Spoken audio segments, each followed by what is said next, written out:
do. I always forget to hit that damn live button. No, you're good. I feel bad because we got the 2 new puppies, and I saw they made a little puppy mess upstairs, but I had to run down here to do this. So now my wife's going to have to clean that up. Yeah. Well, the battle's begun with the 2 of you, by the way. The I didn't see it battle. No, I saw it. I shot her a text and said, "Hey, too busy." Oh, that's good. Sorry. I'm too busy recording our podcast in the basement. Could you clean that poop up for me, please? I don't want our tens of listeners to be upset. Yeah, right. I got to tell you, Fred, I polished off a cheeseless hot and ready, and now I'm ready to do a podcast from my basement. Oh, I got free pizza today. I'll tell you about it on the air. Yeah, great. All right, here we go. Everything always comes up Fred slow. Here we go. 3, 2, 1. Quick giggling. I'm pushing the button. Here we go. You're listening to The Weigh-In with Mike Parson. What are you cackling at, fatty? Too much pie, that's your problem. And Fred Slow. Anybody want a peanut? On demand 24/7 at weighinradio.com. Interior crocodile alligator. I told you, Fred. I told you that if the Denver Broncos won the Super Bowl, it'd be a boring game. It's pretty much the only prediction I got right, and I find that now that we're in the prediction business, it's best to make as many predictions as possible so at least one of them comes true. Hey, what's more boring, the Super Bowl last Sunday or today when there's no football? Well, you better get used to it, Fred, because it's winter. I don't know if you know this, but it's winter time, and there's going to be no more football until the summer.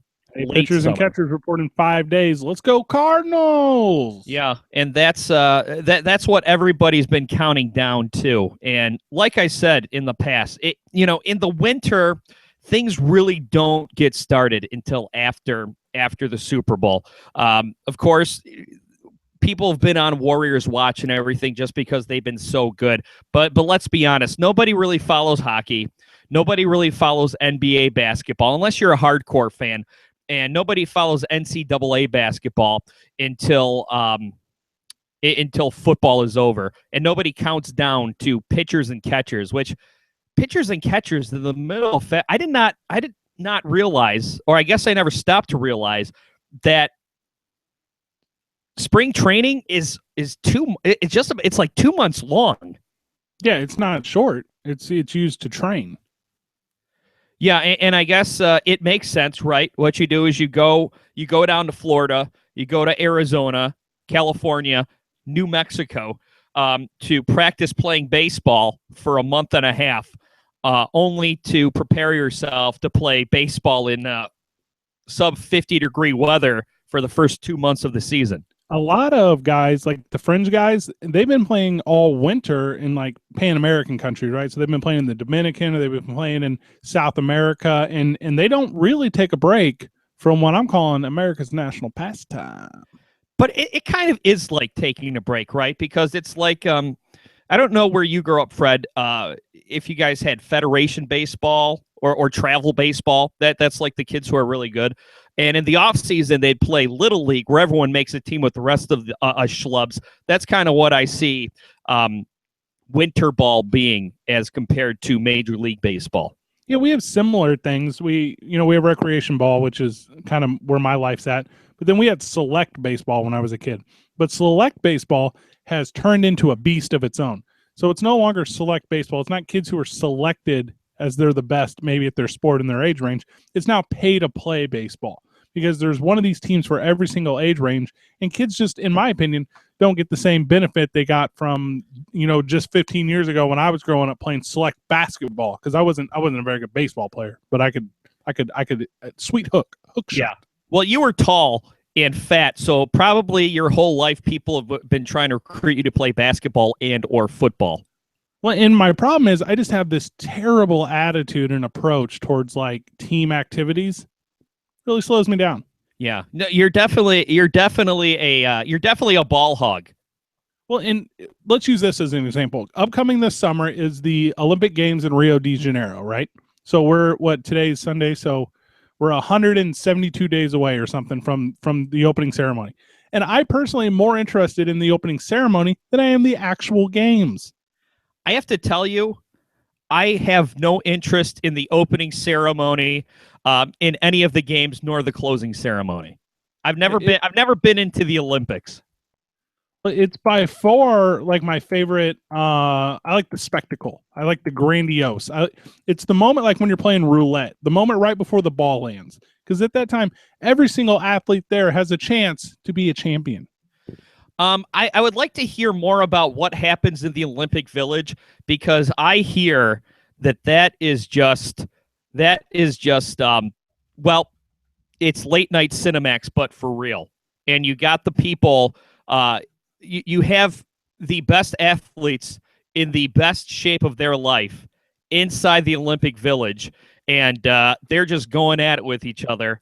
And I imagine that, I think that if someone wrote a book, it would sell better than 50 Shades of Grey. The only difference this year, Mike, the reason that is not going to happen at all, it's the Zika virus in Brazil. You can't chance this thing. Ooh, jeez. You know what? I wouldn't even go then if I were an Olympic athlete, because really, what do you train for? Do you train for personal glory? Do you train? Brothel. Right. No, you don't train for personal glory. You don't train for pride of country. You train so that you could be in a naked twister party with some of the best athletes from Europe and all over the world. I want to know what the rowing team from whatever the fifth place rowing team in their regional spat. Is that an English word, spat? I feel like rowing's a very English sport. Yeah, I don't know. Is that what you call a game in rowing? The rowing spat? How do they even pair off? For instance, are the female boxers, do they or do they not fornicate with like the male badminton players? I don't know. I don't understand the dynamic. I have one of two theories, Fred. Either A, you stick to your own sport because that's what that's your wheelhouse. So you don't think, Mike, that I could find someone that also shared the same passion I have for the canoe slalom?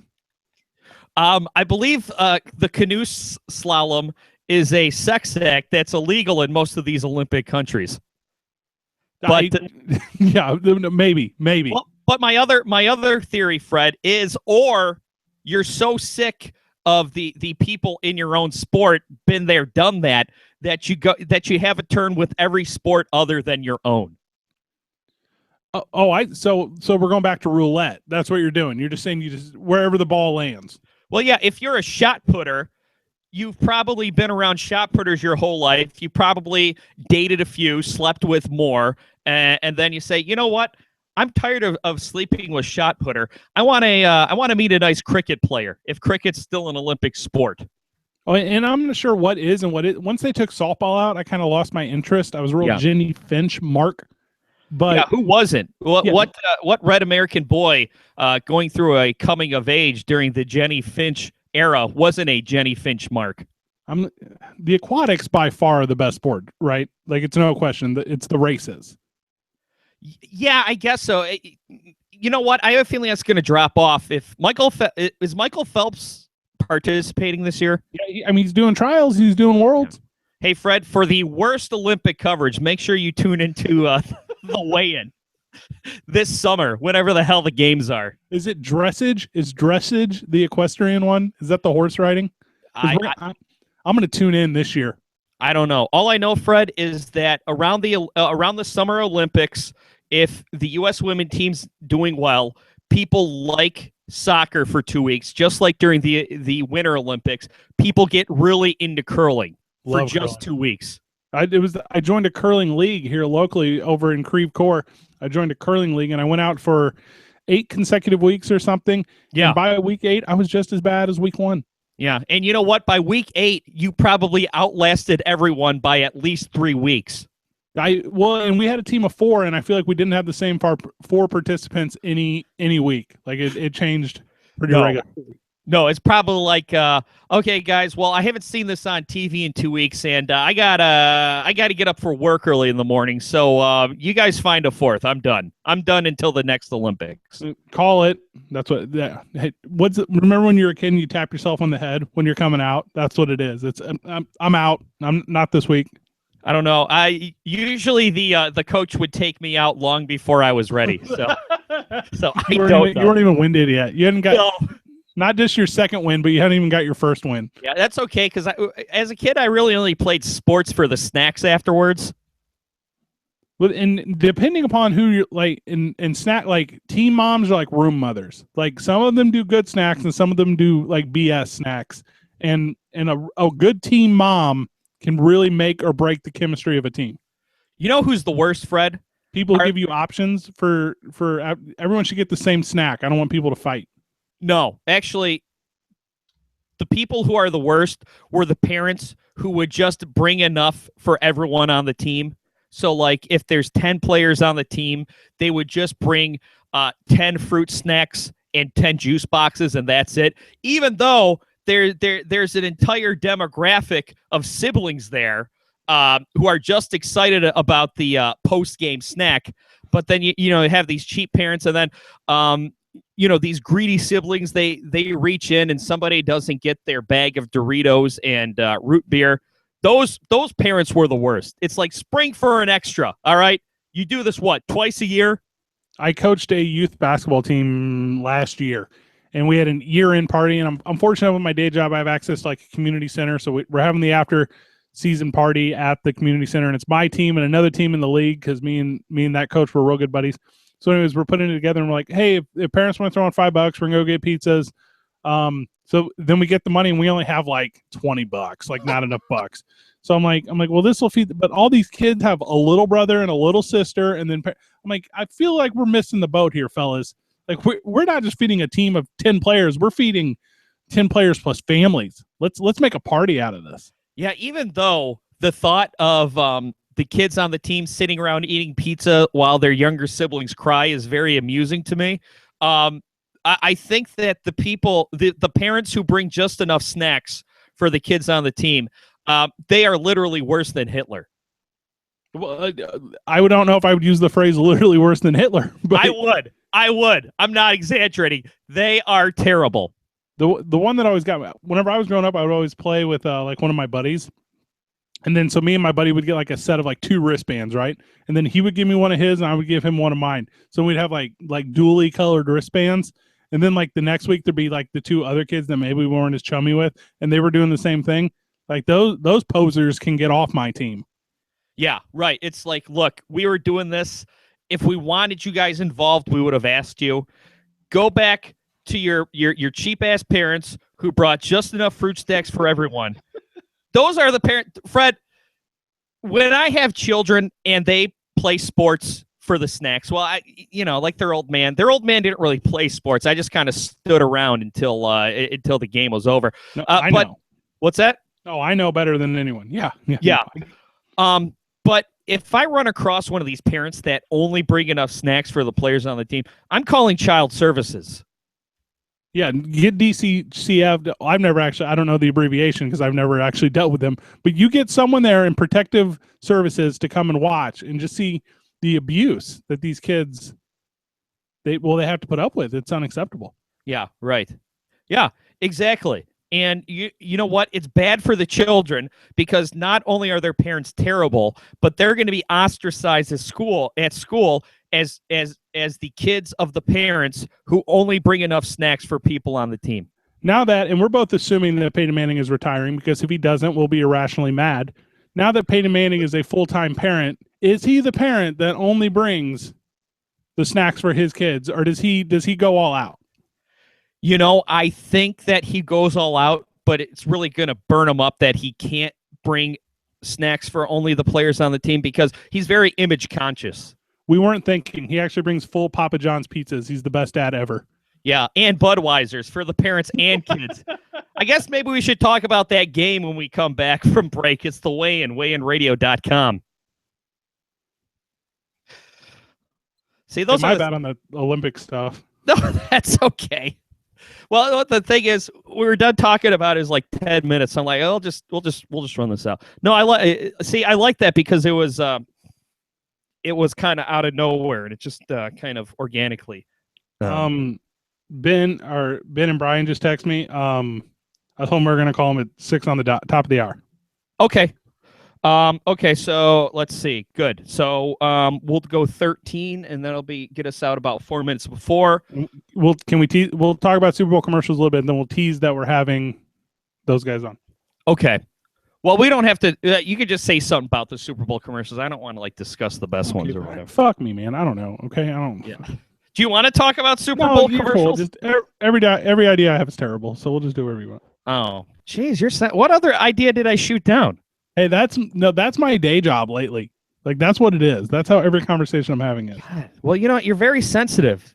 I think that's the first idea of yours I ever shot down. Well, except you wanted to do a Royal Rumble preview, and I didn't know anything about wrestling. So okay, Sorry. that's the second idea I ever shot down. Or you could talk about them. I could talk about how I don't care about Super Bowl commercials, except for the one that we're going to be interviewing about. What are you doing? Nothing. Are you bringing this back in? Are you bringing us back in? Wait, right. What are we talking about? Let's actually talk about the Super Bowl here. I've got a couple angles to come at it with that, so it's not like beating a dead horse. All right, here we go. You're bringing us in? Yeah, I got it, man. Okay, cool. Now, back to the weigh-in. These guys are like bad stand-up comics that you can't heckle. WeighInRadio.com. Welcome back to the weigh-in. I, of course, am Fred Slow. Alongside me, my PIC, my partner in crime, Mike J. Parsons. And Fred, coming up next segment, we are going to be talking to someone who actually produced a Super Bowl commercial. And I have a lot of questions because every time I'm watching the Super Bowl, number one, you hear the same refrain the day after, right? Everyone says, "Oh, I thought the commercials were disappointing this year." I have heard that every Super Bowl Monday since the late '90s. I don't know if the early mid '90s were like a golden era of Super Bowl commercials, but everyone builds up Super Bowl commercials in their head so much. I don't know what they're expecting. It's like they're commercials. Not every commercial can be was that right. How long could I have held that? Could have held it for longer. You know what? That'll be our final segment. We just see how long we can hold the. But tune in for 17 straight minutes of Fred Slow. See how long he can. Turns out it was 45 seconds, and now we've got 16 minutes and 15 seconds to fill. No, you're right there. After this segment, we're Friend Dog Studios. Couple cats from Kansas City. They starred in a Super Bowl commercial this past Sunday that you most likely saw if you were glued to the TV like me. So we're excited to have them on. It's going to be Brian and Ben and I guess Seth. Seth's probably, they got a little group. So they're like the improv guys of comedic. I don't know what they know about sports. I don't think it's a lot, but they know about Super Bowl commercials, and that's what we're about. Well, and you know what? As radio hosts, Fred, you and I know that we should talk to them about their area of expertise. Yeah, well, and also I like fish out of water, so we'll Marco, just, right? We'll poke the bull. Yeah, let's ask them how they think New England's going to do against the spread next year. A lot of options in free agency for Denver. What's your take, Brian? That's right. Yeah, so we started storyboarding, but yeah, Fred, I have to admit though, after the game, for a split second, even though I wasn't like everyone else and getting all rock hard about Peyton Manning stumbling his way to a second Super Bowl win and riding off into the sunset. For a split second, I thought it was kind of cool that Peyton Manning, if he decides to retire, which I think he's stupid if he doesn't retire. I will be angered. I'll legitimately be upset if he doesn't retire. Don't even know where that's coming from. I'm just recognizing it will happen. Yeah, but it is cool. It is cool that your final NFL game is a Super Bowl win. But man, I really wanted Cam Newton to shut the critics up. And I did something that I haven't done in a while, Fred. I got emotional over a sporting event. I got so emotional that I almost angrily replied to you on Facebook. Keep going. when you posted Von Miller is better than, did it say Von Miller is better than Carolina? Von Miller is better than Cam? No, it was simply put, it was Von Miller greater than sign Cam Newton. Right. And I was about to lay into you, Fred, because I said, hey, what bandwagon are you on? You've been a huge Cam Newton mark all season. But you know what? It turned out that you were right. Von Miller, at least that game, was better than Cam Newton. And Von Miller is one of 3 people on the Denver Broncos who I'm happier for about the Super Bowl win than Peyton Manning himself. The thing about Von Miller over the last 2 weeks with it was Murderer's Row, wasn't it, for Denver? Pittsburgh, New England, Carolina. Von Miller, who's a free agent now, he's made that paycheck over these last 3 weeks. And he was talking to Jim Nantz after the game, and Jim Nantz says, "You give me any thought to your impending free agency?" And Von Miller goes, "Oh, I'm a free agent." Oh, class. Yeah, great marketing bargaining tactic. Loved it. But Von Miller, I'm happy for him because he had to sit out that last Super Bowl 2 years ago.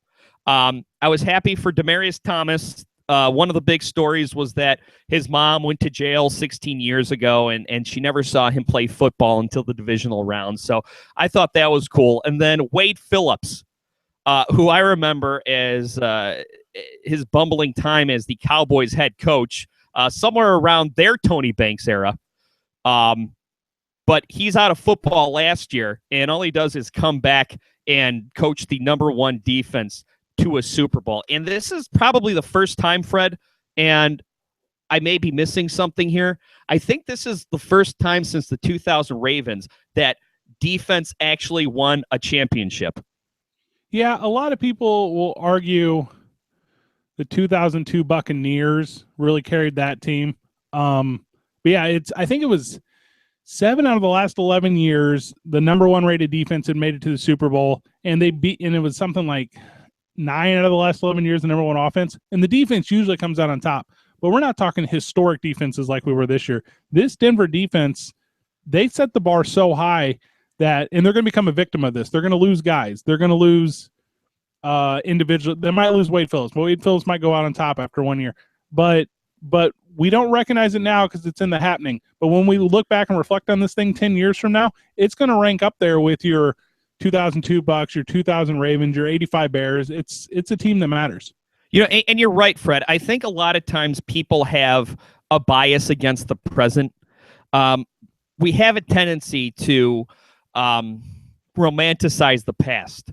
So this year, if you said to most sports fans, the 2015 Broncos are on par with the 2000 Ravens or the 1985 Bears, they'd say, no way, because years and years have passed, and the further away the past gets, the rosier your glasses get. I bet you in 2000, people weren't saying, man, this Ravens defense, they're comparable to the 85 Bears. And back in 85, people were saying, these Bears are, and people were saying no.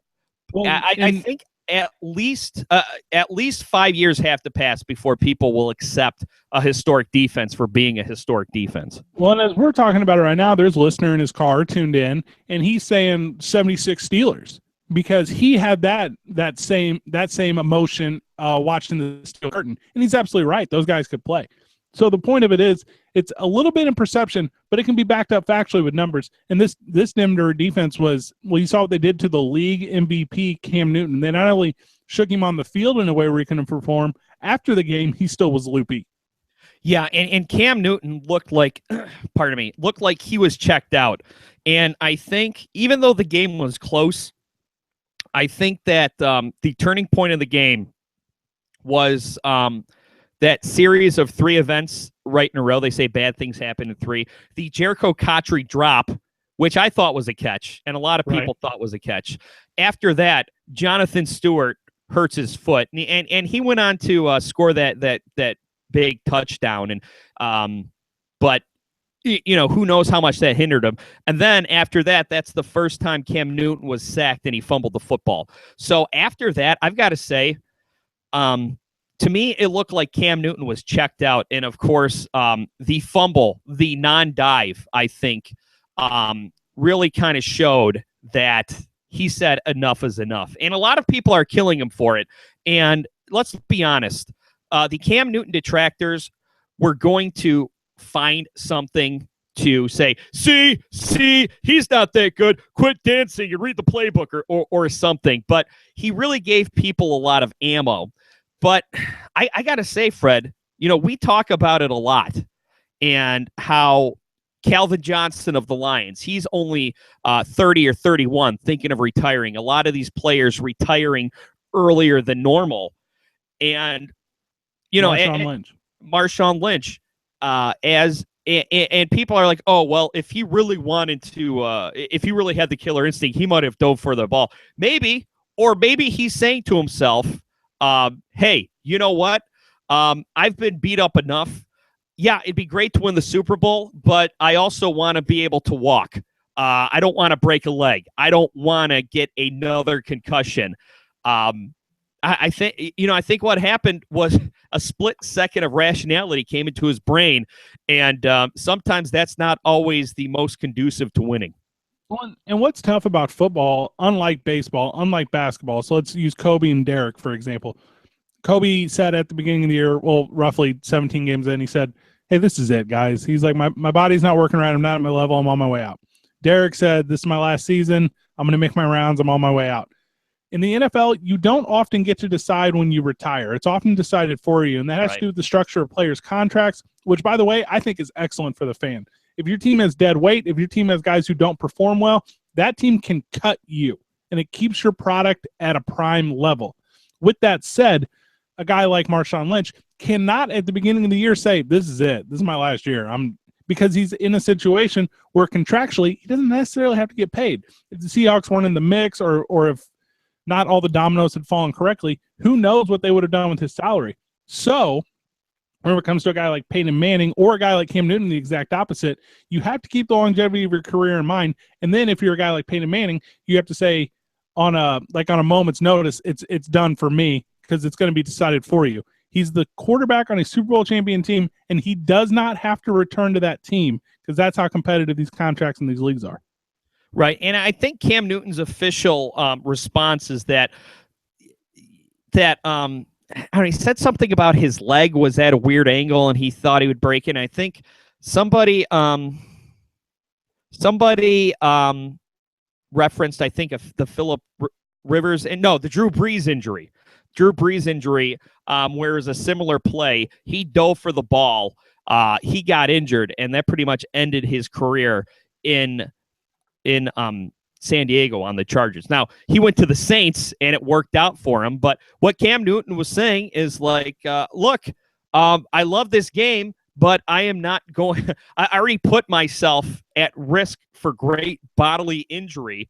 If I could see it happening before it happens, you know what? I'm going to take the Super Bowl loss and keep my leg so that I can come back next season or the season after that, the next 5 seasons, and take my shot then.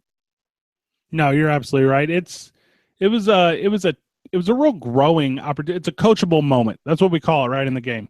So Cam Newton, he's going to take one on the chin, and I talked about this last week. I did a spot on the hard line with over on 590, but I was saying I think we've seen this story before, and I think we've seen it with LeBron James. LeBron James took one on the chin real early in his career from San Antonio. Tim Duncan put him in his place. And after the game, if you remember correctly, he had a press conference, and he said at that press conference, you have to go back to your day job tomorrow so you can live with this. And that resonated so poorly with fan, and I am fan. And whenever he made those statements, he retried. He came back and he said he was caught up in the moment, and that's what you have to do. But Cam Newton kind of stood by those guns, didn't he, after the game? Yeah. Go ahead. No, I was gonna. Yeah, you're exactly right. He said, I guess it was a Vince Lombardi quote, right? It is. I'm sorry. I'm a sore. Show me a sore loser, and I'll show you a loser. Right. Show me a good loser. Yeah, something like that. Anyway, he said it way more eloquently than we ever could. But reverse it. Show me a good loser, and I'll show you a loser. That's right. But yeah, along those lines, talking about these athletes who they make a split-second decision to preserve their livelihood, which is their bodies, and prevent themselves from getting seriously injured. I'm fine with that. And that's why Peyton Manning's taken the HGH, because fan wants to see these guys perform at a superhuman level. If they don't do it, they're going to get killed for it. So you want to keep the money train, not only your contract, but the endorsements and your Q rating up. You're going to do whatever you have to do. And that's why if it turns out Peyton Manning takes HGH, okay, it's against the rules, but I understand it. Well, and we talked about it last week with Ray Lewis. Is HGH deer antler spray? Is it all the same? Did he know it was over for him after this and there was no repercussion past the season? Is that why he's endorsing beer immediately after the game when no player is allowed to endorse any sort of alcoholic beverage while under contract with the NFLPA? He's currently not under contract. He's got nothing going on. Right. So did he ride what he knew would be an exception, just like Aqib Talib takes a face mask penalty on the 1 yard line because he knows there's not really a penalty for it? Is he smarter than the game in a way to where he went out as a champ and it's going to be non-contested forever? I think so, man. I think Peyton Manning did it right.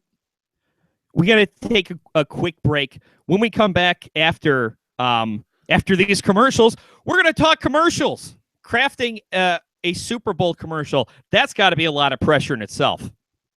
It's the Weigh-In, weightinradio.com. I'm going to call these dudes. Okay. Hey, what are their names again? Brian. Hold on. Brian. Okay. Ben. Are we talking to three of them? Yeah, Brian, Ben, and Seth. They're like a and they're funny dudes. I saw them do improv in Kansas City. They're so fucking funny. Okay. I'm gonna use the bathroom real quick. I don't know if you want to call them and just chat with them. Yeah, I'll or call just them. like- Okay, hold on. I'll be right back.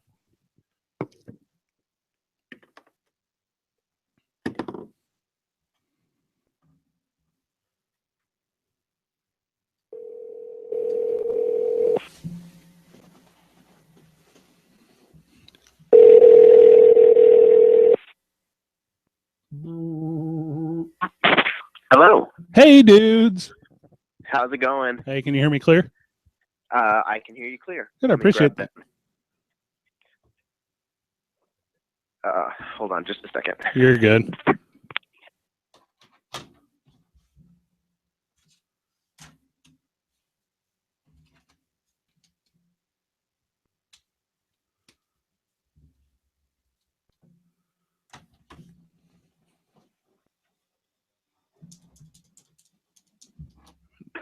Hey, Oh, hey. Ben's on his way up here, so we That's- should be able to go in just a minute. That's cool. We got a hot second here. So is it all three of you, or is it just Brian and Ben, or is it just Ben and Seth and Brian, or is it Ben and Seth? Yeah, it's just Brian and Ben today. We Seth had a rehearsal extended, and so he's not going to be able to join us. Well, and that's the burden of fame. That's That is the burden of fame. Yeah. Yeah. It's not getting to have more fame. right. No, you get to a certain level. It's like whenever you fill water in a cup and it creates a cone over the top. Like that's it. That's all you It get. sounds like I came back just in time. Hi, Oh. Brian and Ben. I'm Mike. Nice to meet you guys. Nice to meet you. Hey.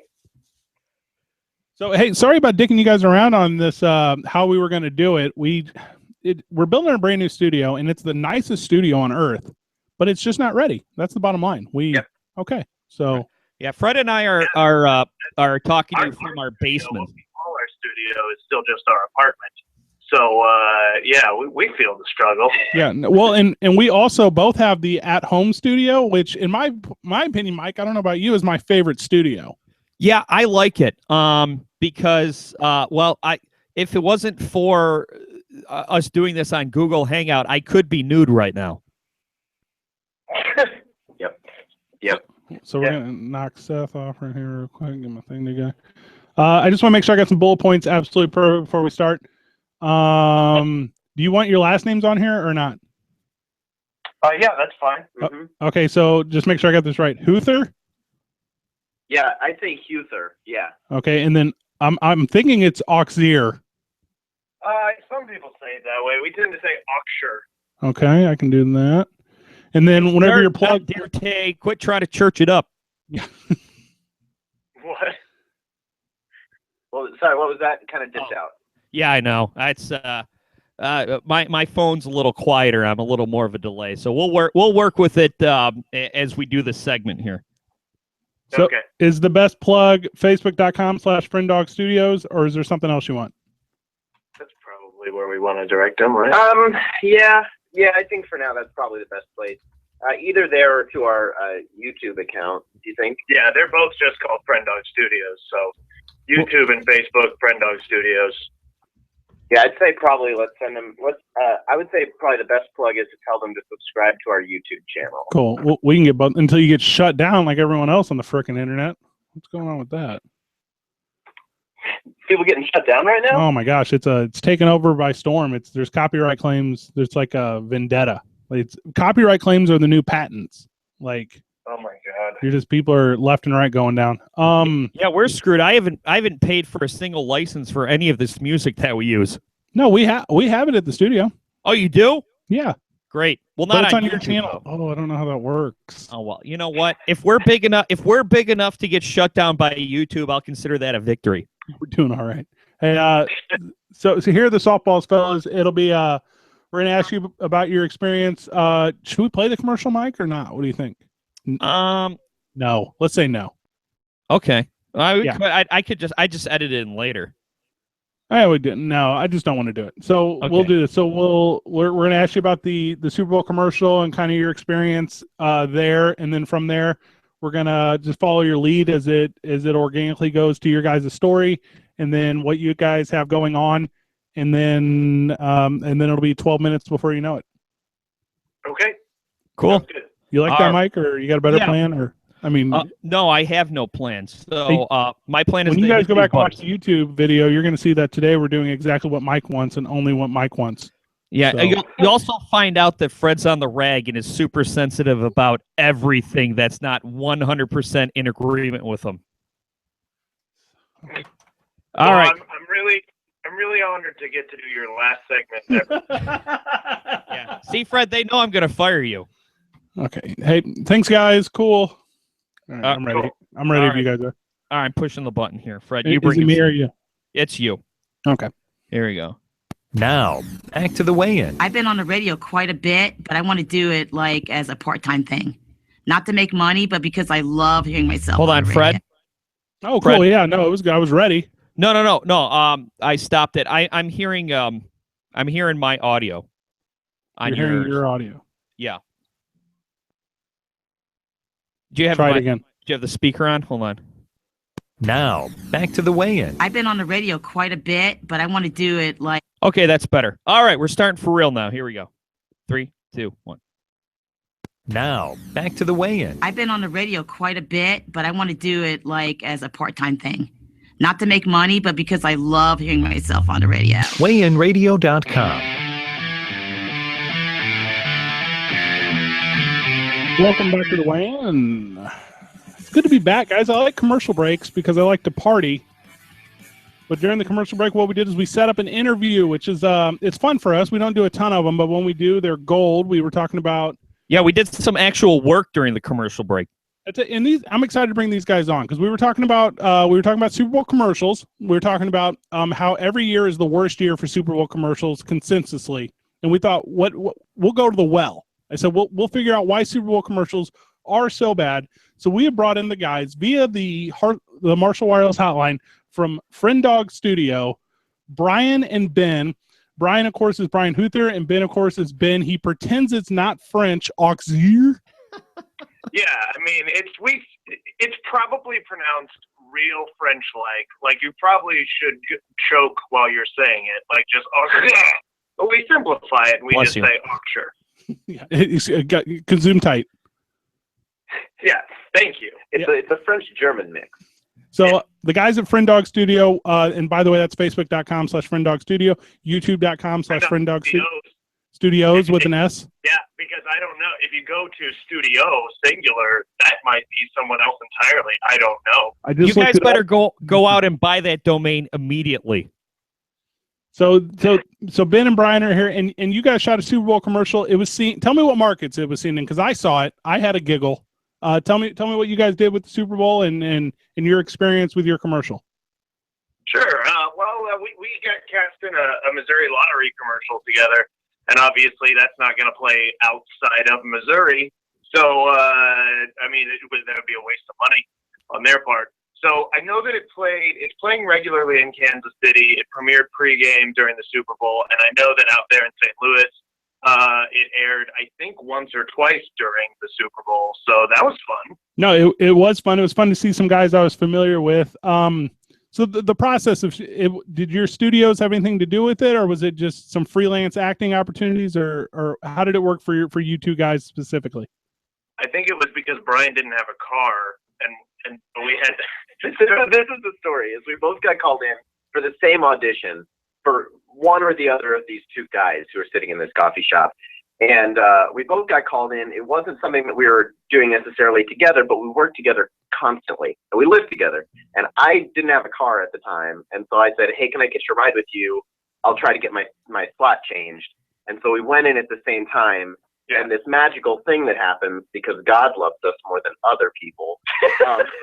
It happened where, you know, we work together and people like us better because we make each other look good. So, that's sort of what happened. Is it was just kind of it was a luck thing. Yeah, and so we went in and we shot this thing, and it was really crazy. There was a donkey on the set that didn't even make it into the cut. There was a donkey. This donkey is a terrible actor because this donkey just wanted to be an animal. Yeah. And it didn't know that there was a human getting paid for its services. Yeah, that donkey's never going to work in this town again. Yeah. If I have anything to say about it. And it's not going to win an Oscar, not just because the Oscars all go to white dudes, but because this donkey is terrible. Yeah, that's true. And do you think that the donkey part could maybe be released as like bonus footage? Do you think that donkey might have submitted his own commercial to the Doritos Crash the Super Bowl party? I'm very curious as to what happened with the donkey, or did they just make him into glue? Well, yes. I mean, the donkey. They hired this donkey person who has a donkey to bring the donkey. Yeah, I assume that's the title. Right. That's the title of that job is donkey person who has a donkey. Donkey handler? Well, I think the industry term, sir, is donkey person who has a donkey. And they brought him in donkey assistant. Yeah. And all they needed him to do was stand still. That's it. That's all they wanted this donkey to do, and he absolutely refused. And I was kind of proud of him. Yeah. Making rounds right now on the internet real big is the Larry David behind the scenes, like the snippets from the Kevin Roberts video. He was so funny, Kevin Roberts. Well, I watched the Saturday Night Live. It wasn't funny, but the behind the scenes, it was very funny. I feel like if the donkey had an opportunity, maybe you guys' YouTube channel could really. From there, what's it called when exfoliate? Is that a word? Exfoliate. What? Exfoliate? Yes. I hear it's illegal. Exfoliating. I think it's illegal to exfoliate a donkey in most states, Fred. So you guys go and they probably pay you in scratch offs, I would assume. I don't really understand the pay structure of Missouri Lottery commercials, but you guys. Yeah, they paid us. I was about to make a joke that I shouldn't. But we did have some people, or I had some people assuming that because I was in a commercial that aired during the Super Bowl, I must be very wealthy now. That is not the case. Regional commercials do not pay that much, but it was fun. Did it at least get you guys laid? It didn't need to. We get ourselves laid. Yeah. Totally all the time. Yeah. So it's happening right now. So no, this is not what's happening. Everyone loves a humble commercial star, Fred. So you guys over at Friend Dog Studios, you do more than just one Super Bowl commercial a year, right? I saw you guys in Kansas City. You did an improv set. You were the opening act that blew the feature act away. You guys were just outstanding. But you're not local to Kansas City only, right? You do a regional travel. You do multiple cities, multiple performances. What do you guys got going on? This weekend, actually tomorrow morning, we're hopping in the car. We're driving up to Chicago to perform at the Second City Training Center, which is a big. It's sort of the Harvard of comedy, I guess. Okay. Except for Harvard, a lot of actual comedy writers also actually just come from Harvard. Yeah, but, we have some friends up there that invited us to be a part of their show. We like to travel around and perform whenever we can. Mostly we lately are staying very, very busy in KC doing shows and producing videos and getting laid because of our donkey stories. But a lot of what we do right now is online content on our YouTube channel, just youtube.com/FriendDogStudios. We try to create a video just about every week. We've got a series coming up, celebrity lip sync videos, starting with a follow-up to the Your Drunk Neighbor Donald Trump video. And we just recorded a podcast last night. We're kind of just dipping our fingers in all the pies. That's a gross way to put it, but that is what we're doing. That's also how we got paid by the lottery. Yeah, pie, fingers in pies. Now, they put our fingers in some pies. At Friend Dog Studios, I know that you guys weren't in charge of shooting the commercials, but do you guys do a lot of commercial production at Friend Dog Studios? We do a lot of sketch production. I used to make commercials for people. I used to produce promotional videos, but it was never terribly interesting. It was usually like, come to a seminar, and I was like, God, I'm broke. Well, I'll do anything for a paycheck. That sort of thing. Recently, I got to quit doing that because I was getting enough income from making dumb jokes. Well, and I only ask you that because I'm wondering if when you're shooting a commercial for the Super Bowl, whether it's national or just select markets, if there's more pressure on you, because let's be honest, people are a lot more attentive to commercials during the Super Bowl, but they're also a lot more smarmy and judgmental about it. Yeah. Well, here's the interesting thing. While we were shooting, we had no idea that it was going to air during the Super Bowl. Oh, no pressure. Right. So that just kind of came as a surprise later, and I'm kind of glad they didn't tell us, because I might have gotten a little nervous and started kicking that donkey or something. You know, I bet you someone tipped the donkey off, and that's why he was having such a bad day. Yeah, probably. So it was just that's what it was. The donkey knew that it was going to air during the Super Bowl, and he couldn't handle the pressure, and that's why he couldn't sit still. Got cold toes. So was it a surprise to you guys then? Like, when did you find out? Were you actually watching the Super Bowl saying, holy crap, we're on TV, or did you know, did you have advance notice? Somebody sent us a message. The writer of the commercial, the editor and writer of the commercial sent us a message and let us know. And I started telling people about it and then pretending that I cared about the Super Bowl, which was a task for me as an actor, but I managed it.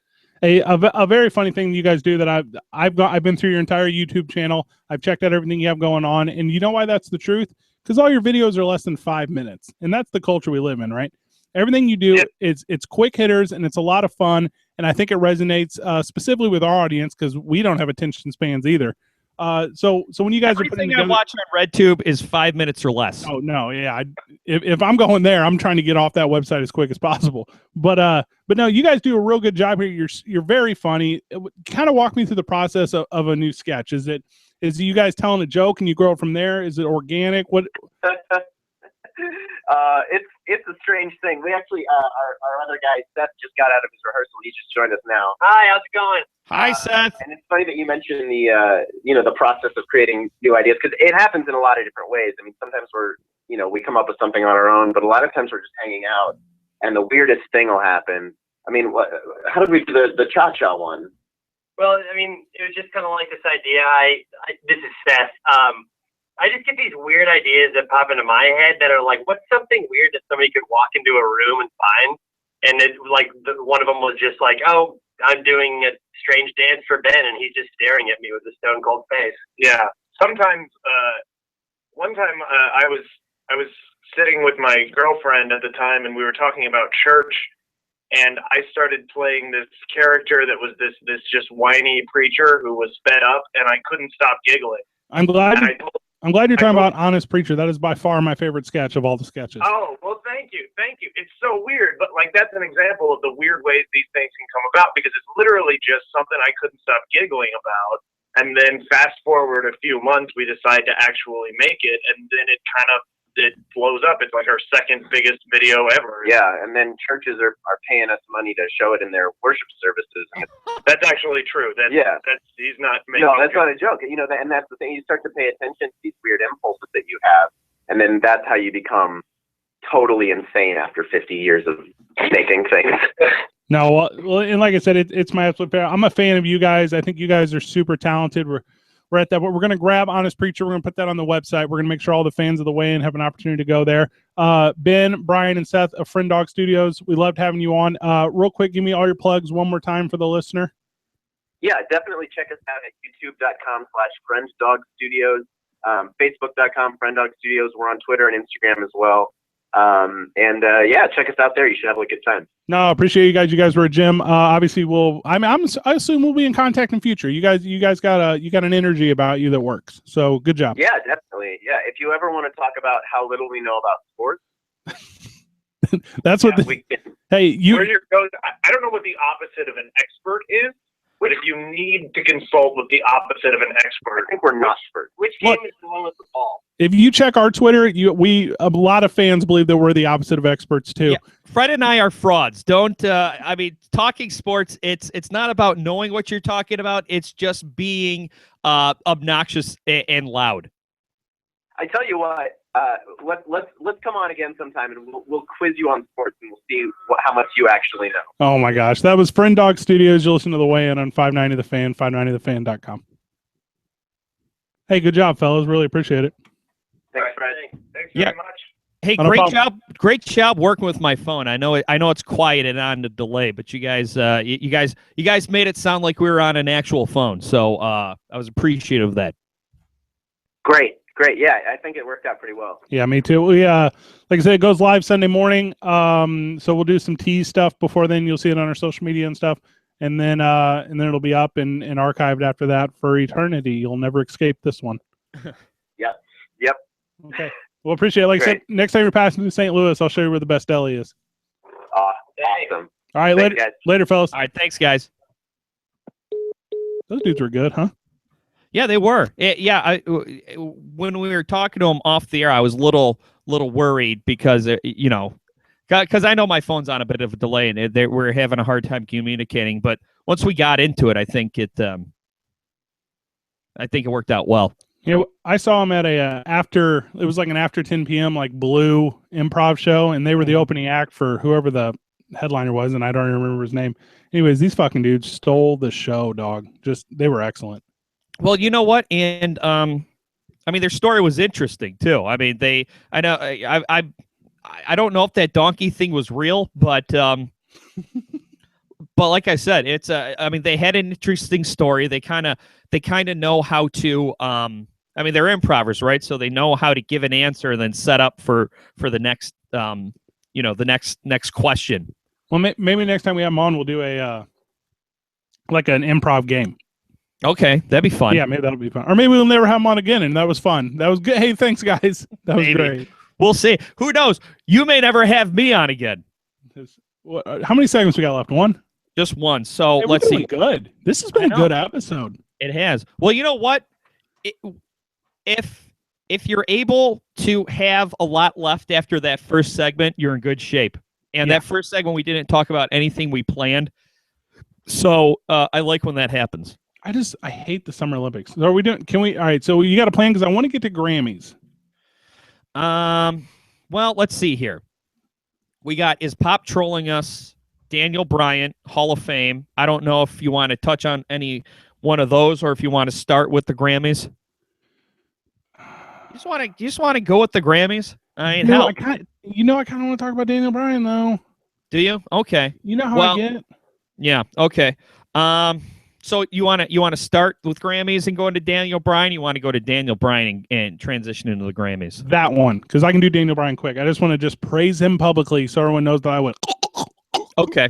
And I'll say a quick something, then we can get right into the Grammys. Cool. And then, so we're gonna do Album of the Year, Song of the Year.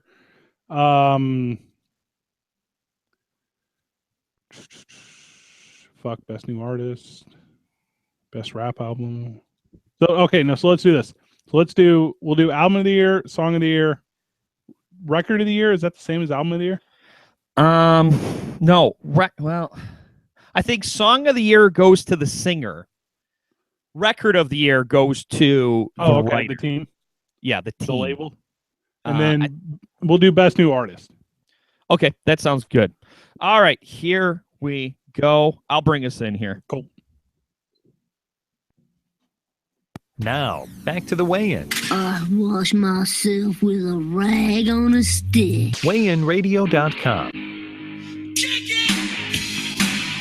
All right, Fred. So you often say on this show, you're a huge mark. And I'm guessing that's some kind of local colloquialism of you being a big fan of something. Am I correct, or have I been misunderstanding you for months here? Yeah, it's a little bit of a misunderstanding. A mark in pro wrestling terms is your target audience. So a mark is the person you're trying to make believe the storyline, the performance. Right. So most pro wrestling, most of what pro wrestling's mark is are kids 12. Yeah, Because you're still a huge mark for pro wrestling. Yeah, and then a guy who knows pro wrestling is fake but still enjoys it, that's a smark, which is a smart mark. Yeah, well, I think it's no secret that the outcome is predetermined, but what happens in the ring is improv, correct? Well, sort of. I mean, there are so you have like set pieces. You know, you're going to do a certain whatever, but yeah, often the story they tell in the ring is just as vital as the storyline outside of the competition.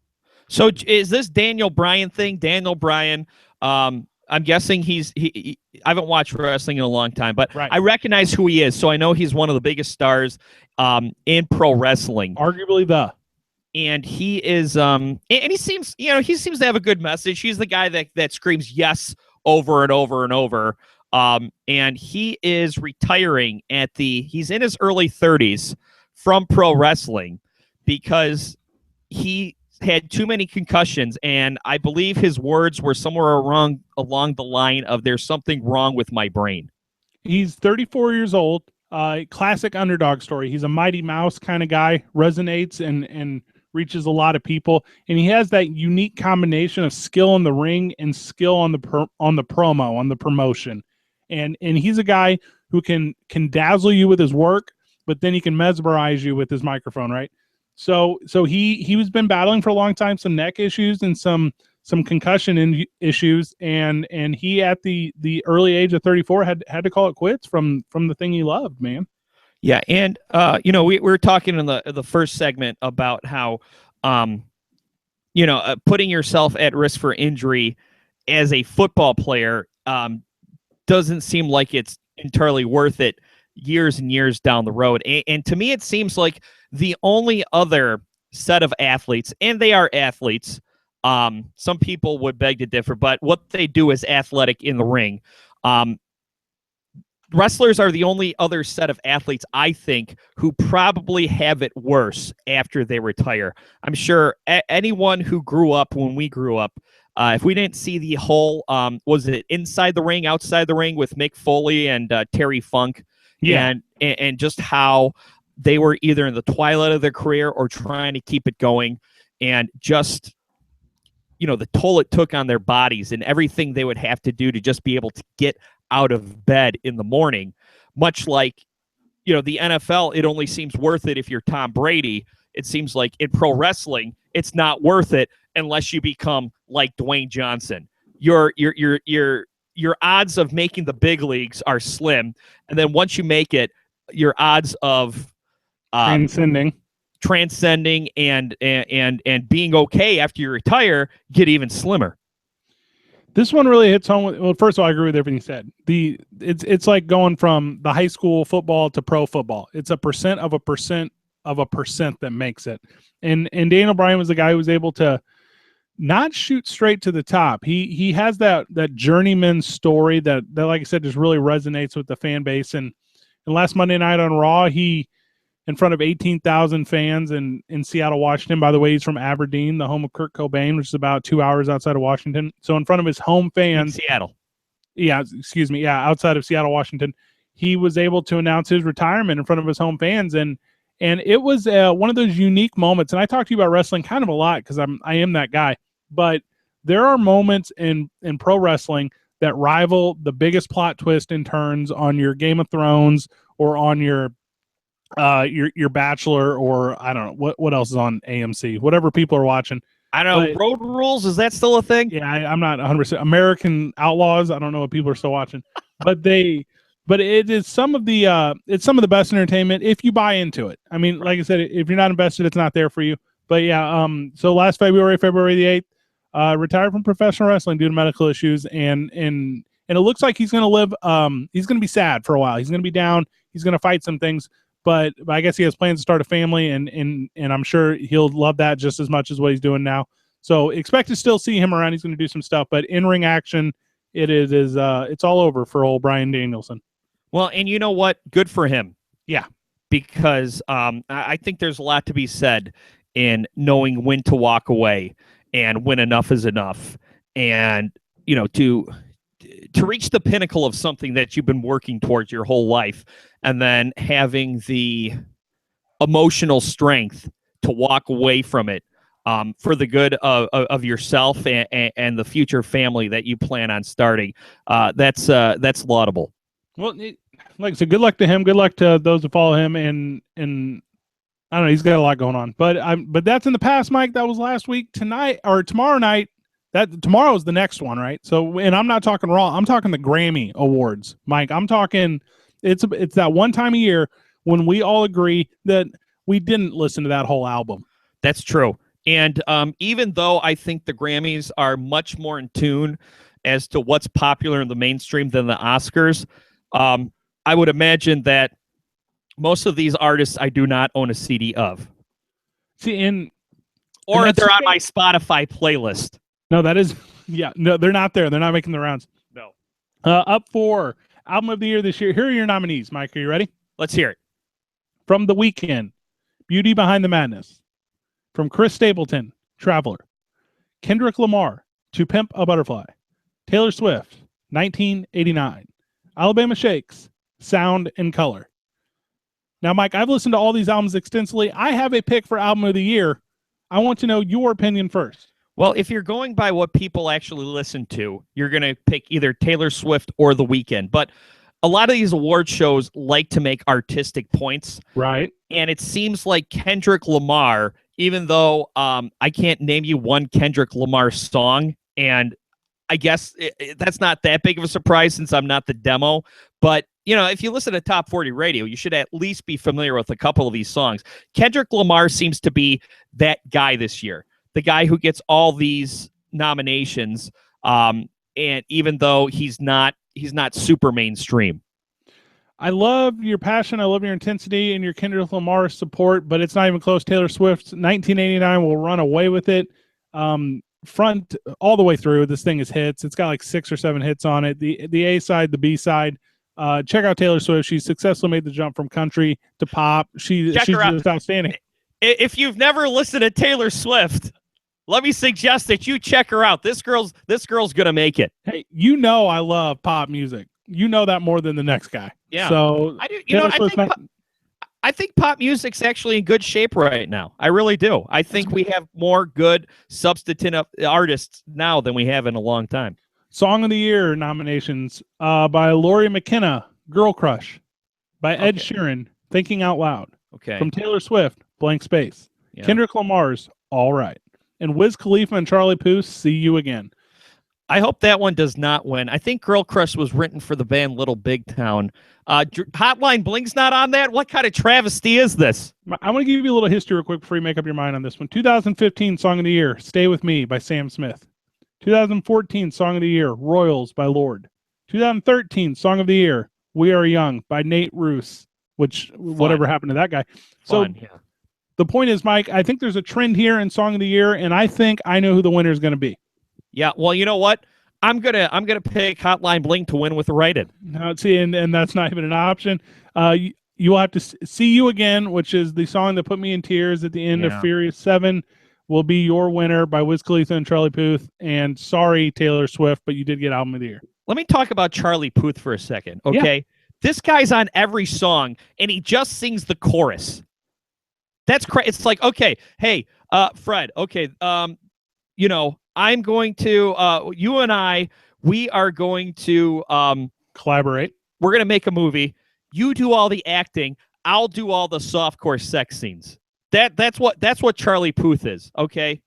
He doesn't have his own song. He just kind of rides the coattail of other people singing stupid choruses. You know how he's like the third down receiver. He's like the third down receiver that always comes through of chorus music. He's like the third down Justin Timberlake of chorus. Like he can do it in the clutch. Yeah, I guess so. Yeah. But yeah, it's kind of cheating. He only has to write like one part of the song and sing it 4 times. Record of the year, Can't Feel My Face by The Weeknd. Thinking Out Loud by Ed Sheeran. Blank Space by Taylor Swift.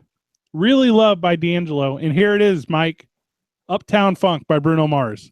Yeah, I hope that one wins. And we were talking during the break. We don't know what the difference between record and song of the year, and I'm sure that DJ Star Sale is screaming at us right now because we sound like total musical idiots. But I think song of the year goes to the singer, and record of the year goes to the people who wrote it. But with that being said, give me Uptown Funk. And I don't know. I guess record of the year is new because I don't have any past winners. So maybe is it new? I feel like I should know more about this. Maybe. I don't know. Only one category left. Best new artist, Tori Kelly, Courtney Barnett, Meghan Trainor, James Bay, Sam Hunt. Make your pick. You know what? I like me some Tori Kelly, but Meghan Trainor's probably going to win that one. God, I hope she does. Is Sam Hunt the country guy who talks when he sings? Yes. The devil went down to Georgia. He was looking for a car to steal. You know how often you date yourself in this show? Better than dating other people. I don't. Oh my gosh. Sam Hunt. Yeah, no, Sam Hunt. He is the guy who talks and then just sings the chorus. You better do my. Hey, remember to tip your wait staff, everyone. Mike's gonna be here all week. Shut up. You know what? I don't gotta take this. I'm leaving. Hey, but thanks for listening to The Weigh-In, guys. Because whenever me and Mike I feel like when we're at each other's throats. No, that's just you. You're very sensitive. No, okay. I'm motivated weird. I do a lot of things out of spite. Yeah, that's okay. Hey, you know what? Go take a warm bath. I'll talk to you next week. Pendulum Podcast and Cave Radio Sports. What? Yeah, I should have said that. Oh, okay. Sorry. No, wait we're fighting now. Bye. All right. Good show, everybody. Good job. Yeah. I liked it. I liked it a lot. Yeah, me too. Hold on. So, yeah, this is I'm definitely not going to be able to get this sent off till tomorrow. Just letting you know. Weigh in. What the hell? Weigh in 211. Okay. 021116. Yeah, because I gotta go. I'm gonna turn.